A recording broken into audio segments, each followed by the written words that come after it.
On dit souvent que pour lancer une entreprise, il faut une idée de génie et des valises de billets. Et si tout ça, c'était un mythe? Si les meilleures opportunités étaient en fait juste sous nos yeux, à condition de savoir où regarder. C'est toute la promesse du document qu'on explore aujourd'hui. L'idée que l'entrepreneuriat, en fait, c'est pas une science infuse réservée à une élite. Non, c'est plutôt un muscle qui s'entraîne. Exactement. Et aujourd'hui, on se plonge dans des extraits d'un livre qui a fait du bruit, 100 idées de business à lancer au Gabon et en Afrique, de Brady Jordan. Et attention, ce n'est pas juste un catalogue d'idées, c'est un véritable guide pratique pensé pour faire sauter les verrous mentaux qui nous empêchent de nous lancer. Oui. Notre mission ? Extraire la philosophie de l'auteur, décortiquer ses stratégies et explorer quelques-unes de ses idées les plus surprenantes. De l'agroalimentaire local jusqu'à l'intelligence artificielle. Ce qui est frappant d'emblée, c'est que ce livre, il est porté par une conviction très forte. L'auteur, un entrepreneur gabonais, il sort pas ses idées d'un chapeau. Ah non. Il part de son expérience, de ses voyages, notamment en Chine, pour montrer que des opportunités concrètes et rentables existent partout. Son message, c'est presque un cri de ralliement. Je le cite. « L'Afrique doit se réveiller et ça commence par toi. » C'est fort. C'est pas un manuel de gestion, c'est un appel à l'action. Et cet appel à l'action, il commence de manière assez surprenante, non pas par le business plan, mais par la psychologie. Oui, par le mental. Exactement. L'auteur martèle que le premier obstacle, ce n'est jamais l'argent, mais ce qu'il appelle le blocage mental. L'idée qu'il faudrait être riche, avoir un diplôme de grande école pour commencer. Il veut pulvériser cette croyance. Oui, il déconstruit complètement le mythe de l'entrepreneur qui attend le capital providentiel. Pour lui, la ressource la plus précieuse au départ, c'est pas le capital. C'est l'audace. C'est l'audace. Et pour rendre ça très concret, il commence par une liste des 10 erreurs classiques à ne surtout pas commettre. C'est une sorte de déminage mental avant même de parler d'idées. J'aimerais qu'on s'arrête sur quelques-unes parce qu'elles sont très très parlantes. La première, c'est l'erreur de commencer trop gros. Ah, le classique. C'est le fantasme, le bureau clinquant, le stock immense, l'équipe de 10 personnes. Il dit que c'est le meilleur moyen de cramer sa trésorerie avant même d'avoir fait une seule vente. C'est ça. Son conseil, commencer petit, tester, améliorer. Ça semble simple, mais c'est tellement contre-intuitif pour beaucoup de gens. C'est l'approche Lean Startup, mais tropicalisée, en quelque sorte. Mais il faut y avoir une sagesse profonde. Démarrer petit, c'est pas manquer d'ambition. Non. C'est être intelligent. C'est se donner le droit à l'erreur sans que l'erreur soit fatale. Cela dit, oui. On pourrait nuancer. Est-ce que démarrer petit est toujours la bonne solution ? Dans certains secteurs, pour être crédible, il faut une certaine mise de départ, non ? C'est une bonne nuance, oui. Mais bon, pour 90% des idées qu'il propose, cette approche est sans doute la plus saine. Une autre erreur t'y pointe, la numéro 3, copier sans comprendre. Il dit « s'inspirer est normal, copier sans comprendre, c'est échouer ». Ça veut dire quoi, concrètement ? On voit tous des business qui marchent et on se dit « je vais faire la même chose ». C'est la tentation du mimétisme, quoi. Mais un business qui réussit, c'est un iceberg. On voit la petite partie émerger. Le produit, le succès. C'est ça. Mais on ne voit pas l'immense partie immergée. Les années de galère, la connaissance intime du client, la stratégie de prix, la logistique.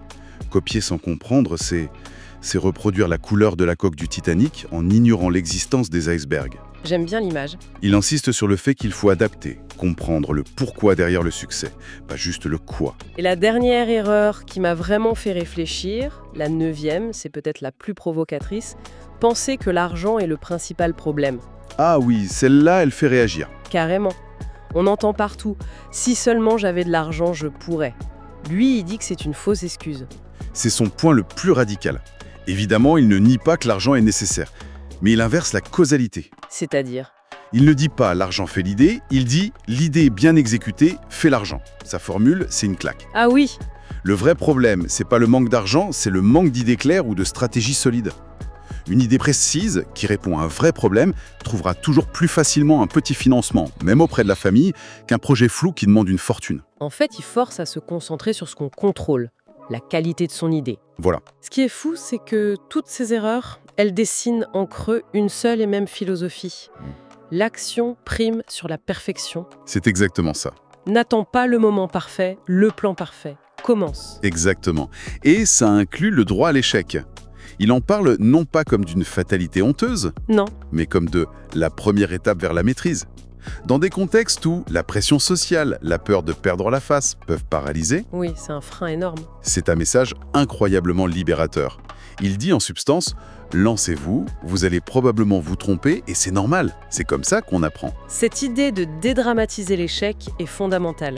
Mais ça m'amène à une autre question. Même si on n'a plus peur d'échouer, la page reste blanche. Comment on la remplit ? Comment on trouve l'idée de départ, la fameuse bonne idée ? Alors là aussi, son approche est très pragmatique, loin des études de marché à rallonge. Il propose un cadre simple, une sorte de dialogue avec soi-même, en 3 questions. La première, c'est 1. Qu'est-ce que j'aime faire naturellement ? Pour lier le projet à une passion, c'est ça ? Oui, à quelque chose qui donne de l'énergie. Mais attention au piège de la passion. Une passion, ça ne paie pas les factures. Ah, d'accord. Et c'est pour ça que cette première question est indissociable des 2 autres. L'auteur est malin là-dessus. Il sait que la passion est le carburant, mais il faut un moteur et une destination. D'où la deuxième question, beaucoup plus terre-à-terre. Quel est mon budget actuel ? Voilà. En gros, sois honnête avec toi-même, ça force à adapter l'idée à ses moyens réels. Si t'as presque rien, tu vas vers un business de service. C'est ça, qui ne demande pas d'investissement. Si tu as un peu d'épargne, tu peux penser à la transformation de produits ou à l'achat-revente. C'est un principe de réalité pour ne pas construire des châteaux en Espagne. Et ça mène à la 3e question qui est peut-être la clé de voûte de tout le système. Qu'est-ce qui manque autour de moi ? Ah oui, Il nous invite à devenir des observateurs de notre propre quotidien. Quels sont les problèmes que les gens rencontrent ? Les frustrations, les services mal rendus ? c'est là que ça devient concret.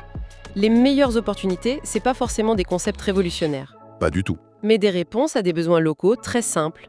Quelque chose que les gens veulent mais ne trouvent pas, ou quelque chose qui existe mais qui peut être mieux fait. C'est de l'innovation de proximité. C'est tout à fait ça. Et pour armer ses futurs entrepreneurs, il ajoute un outil surprenant, presque un cheat code, la Chine. Oui, j'allais y venir. Ce n'est pas juste une mention en passant, hein. Non, c'est un chapitre entier, un véritable mode d'emploi pour se fournir directement, sans intermédiaire. Il liste 10 villes chinoises et leurs spécialités. C'est dingue, on a l'impression d'avoir une carte au trésor. Il donne l'exemple de Yiwu qu'il appelle la capitale mondiale des petits produits. Ça veut dire quoi concrètement ? Qu'on peut y trouver des gadgets avec des marges énormes ? Exactement. Yiwu, c'est la caverne d'Alibaba pour tout ce qui est petit, pas cher et se vend en grande quantité.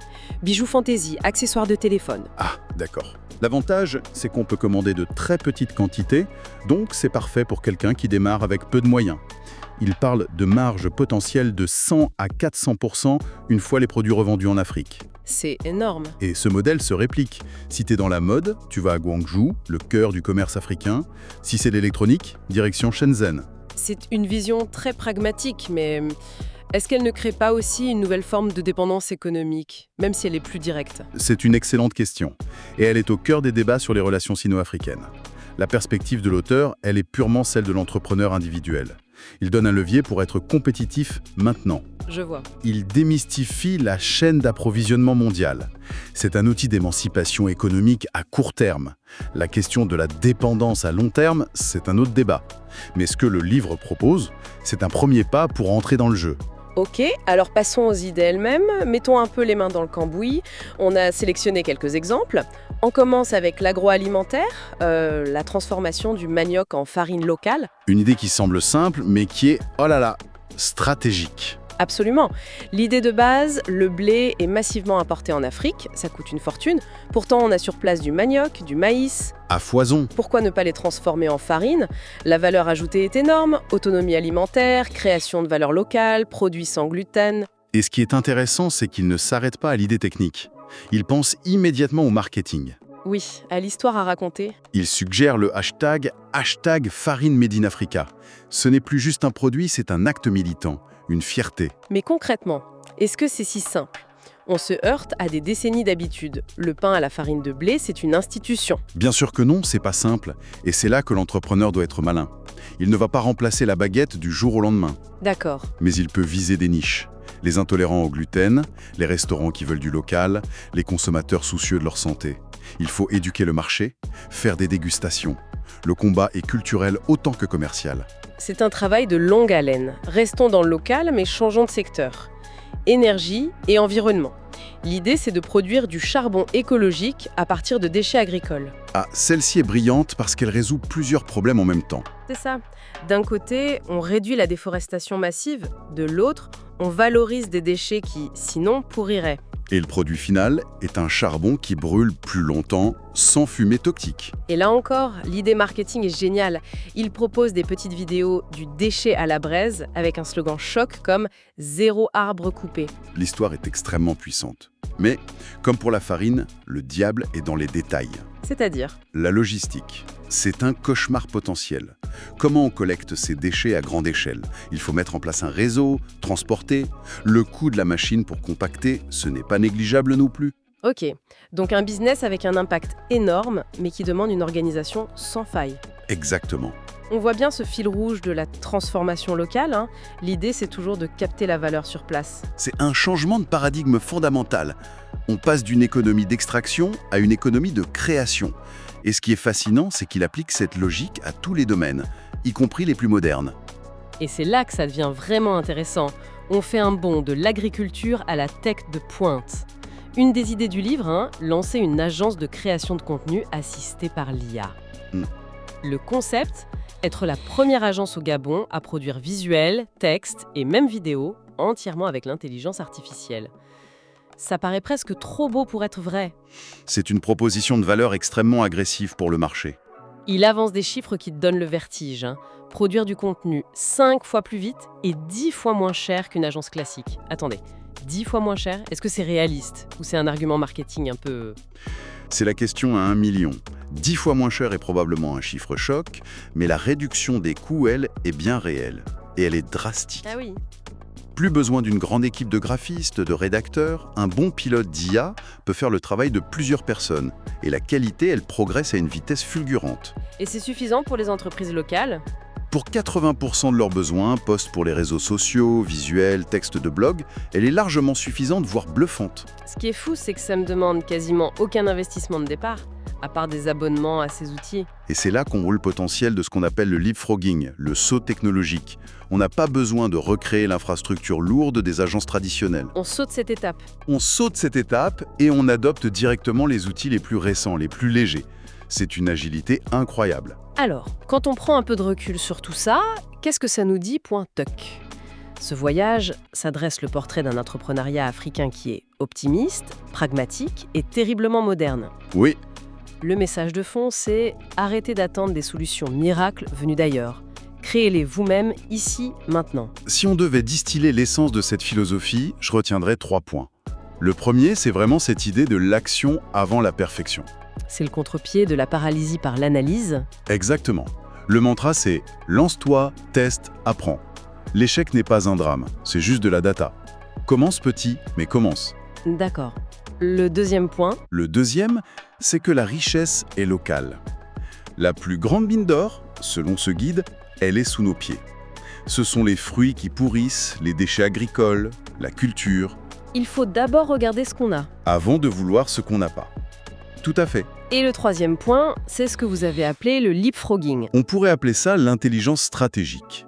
Le succès vient de la capacité à marier les atouts locaux avec les outils globaux. C'est-à-dire, Transformer le manioc du village, tout en se sourçant en Chine pour les emballages. c'est utiliser une IA globale pour promouvoir l'artisanat local. C'est cette hybridation qui crée des opportunités uniques. C'est une vision incroyablement complète finalement. Très complète. Et pour ouvrir la réflexion, l'auteur lui-même dit que son livre n'est pas une conclusion, c'est un point de départ. Il passe le relais. Il écrit noir sur blanc « La balle est dans ton camp ». Et ça soulève une question finale, un peu provocatrice. Je vous écoute. Le guide se concentre beaucoup sur le marché local et africain. Mais si on prend cette même énergie, ces mêmes outils, quel est le véritable obstacle à la création, depuis le Gabon ou d'ailleurs, de la prochaine grande marque mondiale? Que ce soit dans la food tech, avec ses farines, dans la mode éthique, peut-être que la prochaine étape, une fois le marché local conquis, c'est de penser le monde comme son terrain de jeu.